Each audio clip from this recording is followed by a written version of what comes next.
Hello everyone, welcome to another series of Mind Map. Today's topic of discussion is public distribution system. First of all, we will have a look at the introduction of the topic. Then we will discuss about evolution of public distribution system, that is PDS in India, functioning of PDS, advantages of PDS, challenges with PDS, reforms in PDS and way forward. So first of all, let's have a look at the brief introduction of the topic. The Public Distribution System or PDS is an Indian food security system. It was established under the Ministry of Consumer Affairs, Food and Public Distribution. The vision of the project is to ensure food security for citizens of the country.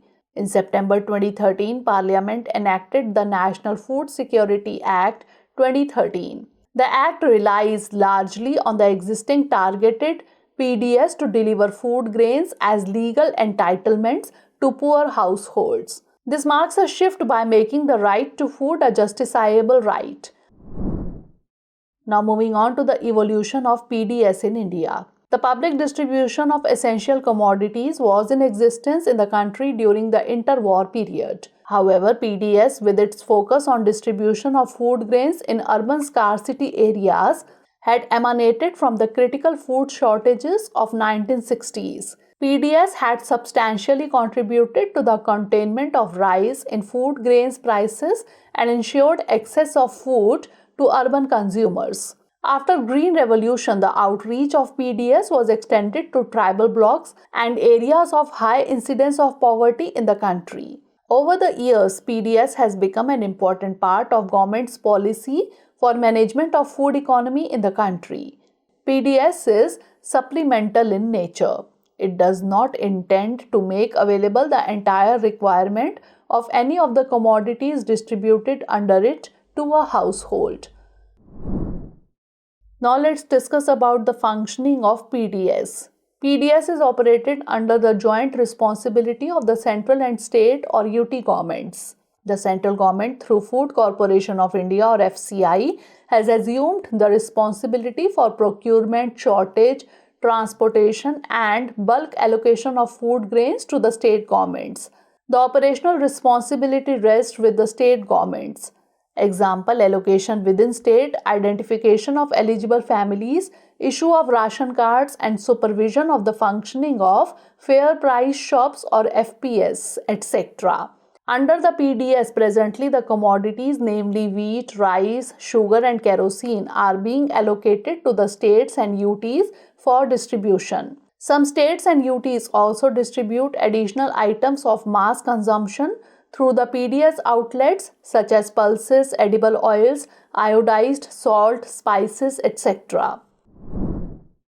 Now let's discuss about advantages of PDS. It provides food security to poor people of India. It helps in alleviating the poverty level of India.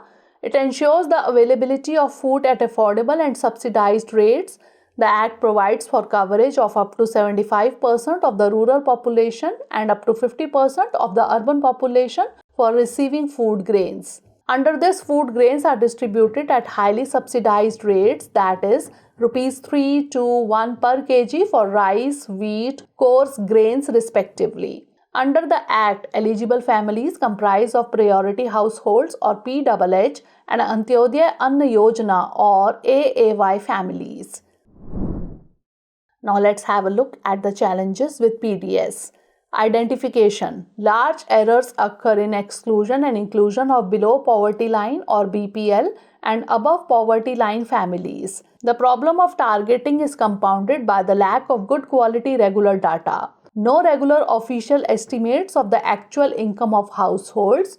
A performance audit by the CAG has revealed a serious shortfall in government's storage capacity.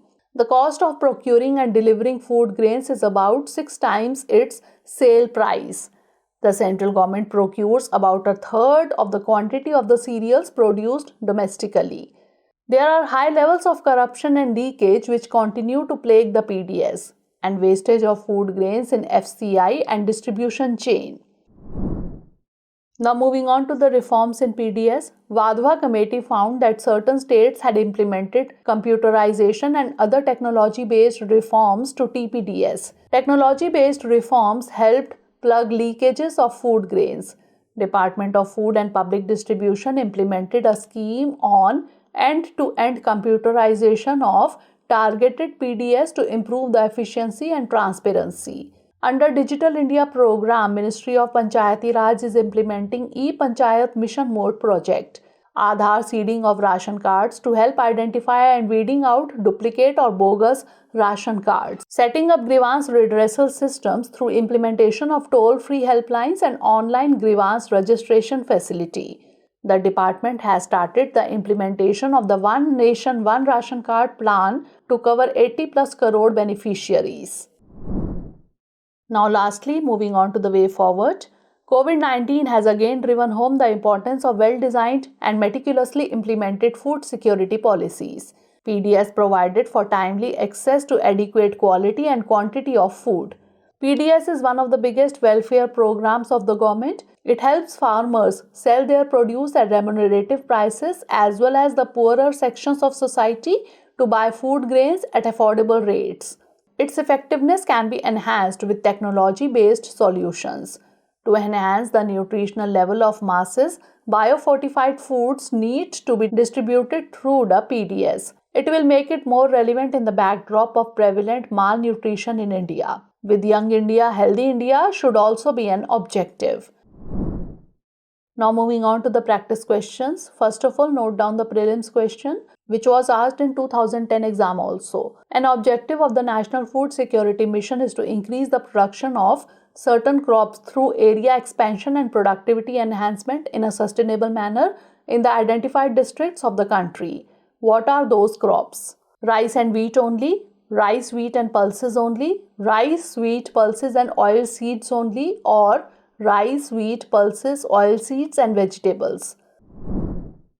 And now moving on to the mains question. This question was asked in 2022 exam also. Question is, what are the major challenges of public distribution system in India? How can it be made effective and transparent? So that's all for today. Stay tuned for the next episode. Thanks for watching.